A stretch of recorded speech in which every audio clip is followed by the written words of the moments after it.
Welcome back to the Weekend Well, the place you come to intentionally create space each weekend to pursue your personal wellness goals for the coming week. I hope you already have your coffee or some tea and that you're ready to focus on another facet of personal wellness with me this weekend. I'm so glad that you're here. Have you heard the declaration, all is well, all will be well?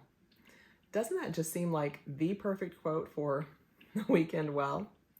But did you know that it comes from Mother Julian of Norwich, who lived from 1343 to 1430 and survived the worst visitation of the bubonic plague? What a bold statement. Her story is as fascinating as are her reflections in her revelations of divine love. And we will see in today's garden that this is true. Despite how desperate things may look, all will be well. Now, last week we reflected upon the significance of the Garden of Gethsemane, and 2 weeks ago we visited the first garden mentioned in the Bible, Eden. It was here that God's friendship with humankind began, and here that he experienced our first betrayal. God's perfect plan for restoring right relationships with us, as was also prophesied in Genesis 3:15. I'm reassured in these unsettled times that absolutely nothing takes God by surprise. His plan is perfectly in order. Now, the biblical garden we will visit today is the garden near Golgotha, the location of Jesus's burial tomb. John 19:38 through 42 tells us, afterward, Joseph of Arimathea, who had been a secret disciple of Jesus because he feared the Jewish leaders, asked Pilate for permission to take down Jesus' body. When Pilate gave permission, Joseph came and took the body away. With him came Nicodemus, the man who had come to Jesus at night. He brought about 75 pounds of perfumed ointment made from myrrh and aloes. Following Jewish burial custom, they wrapped Jesus' body with the spices in long sheets of linen cloth. The place of the crucifixion was near a garden where there was a new tomb never used before. So in this garden, Jesus was placed in a new empty tomb, and Jesus' death would have originally been shrouded in seemingly irreconcilable grief to Jesus' followers. I'm wondering, have you known any seemingly irreconcilable griefs in your life?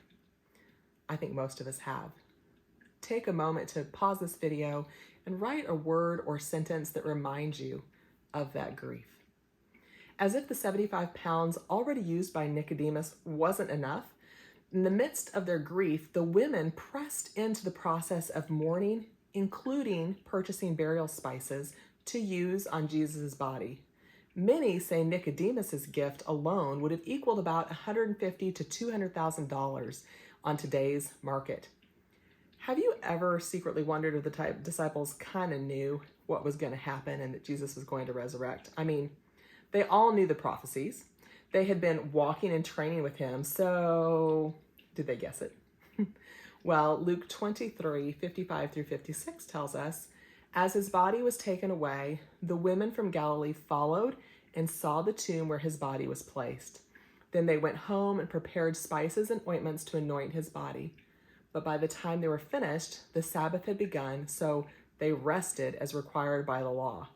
Talk about obedience. Wow. Based on the evidence that the men in other passage we see had pretty much run and just hid out, and the women went out to buy those burial spices, I'd say they probably did not guess what was going to happen here. They were invested in mourning for their beloved friend. Their outlook just as grim as perhaps yours was or is in the midst of your grief or sorrow that you have carried or are carrying. These burial tombs were in gardens, and when I think about why they were built there, I'm reminded what we've talked about the past 2 weeks. Gardens offer tranquility, flowers and trees, beauty, aromas, all of which are scientifically proven to restore balance to our bodies. And a balanced body, mind, soul is disease or dis-ease resistant. Now, the burial spices purchased by Nicodemus and likely also by the women included both myrrh and aloes or sandalwood. The emotional experience of grief creates an actual chemical response, as do all emotions, within your body, and grief itself is stored in your lungs. Now, myrrh is known to treat respiratory issues and be uplifting. Myrrh supports the release of fears and difficult experiences. Sandalwood promotes a clear mind. It is calming, soothing, and relieves tension. Both are spiritually used for being in closer communion with the divine. Imagine every time someone was buried, the remaining loved ones would have graciously been caring for this body while also unintentionally caring for themselves emotionally and spiritually just by being in proximity to those spices. We serve a sovereign and omnipotent God. There are no coincidences. So what a beautiful aromatic gift our Savior wove into their societal fabric of grief and loss. What a beautiful aromatic gift we too have been given. When God placed us in a garden at the beginning of time, He gave us all we needed to be well, both then and now.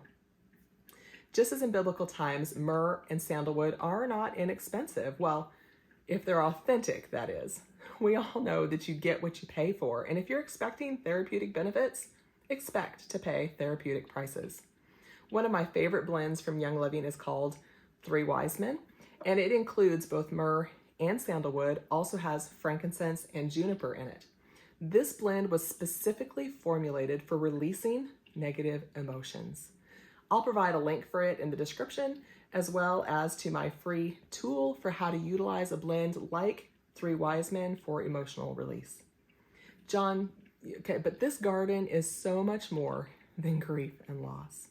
John 20:13-15 says, "Dear woman, why are you crying?" the angels asked her. "Because they have taken away my Lord," she replied, "and I don't know where they have put him." She turned to leave and saw someone standing there. It was Jesus, but she didn't recognize him. "Dear woman, why are you crying?" Jesus asked her. "Who are you looking for?" She thought he was the gardener. "Sir," she said, "if you have taken him away, tell me where you put him, and I will go and get him." "Mary," Jesus said. She turned to him and cried out, "Rabboni," which in Hebrew means teacher. As believers, this garden is our greatest victory. Your weekend wellness challenge? Look back at that grief that you recorded earlier. Perhaps it's all wrapped up and resolved at this stage in your life. But often our greatest grief is one we stay in the middle of for many, many years. Can I remind you that in this garden, our greatest victory became evident as Mary recognized the voice of her resurrected Savior. Wherever you're at in processing your grief or griefs, get to the Savior, press in, listen to his resurrected voice. It is only in his presence that you will receive the reassurances and the strength to persevere through any grief. Perhaps he'll speak to you the same words that he spoke over Mother Julian. All is well. All will be well. If you're not familiar with how to press in and hear his voice for yourself, go back and listen to episode 2 of The Weekend Well on the 4 keys to hearing God's voice. And as you prepare your heart for Easter, which you can absolutely be doing at any time of the year, don't forget to check out the other gardens we've discussed the past 2 weeks here on The Weekend Well. And I'll see you here next week as we explore another garden from the Bible.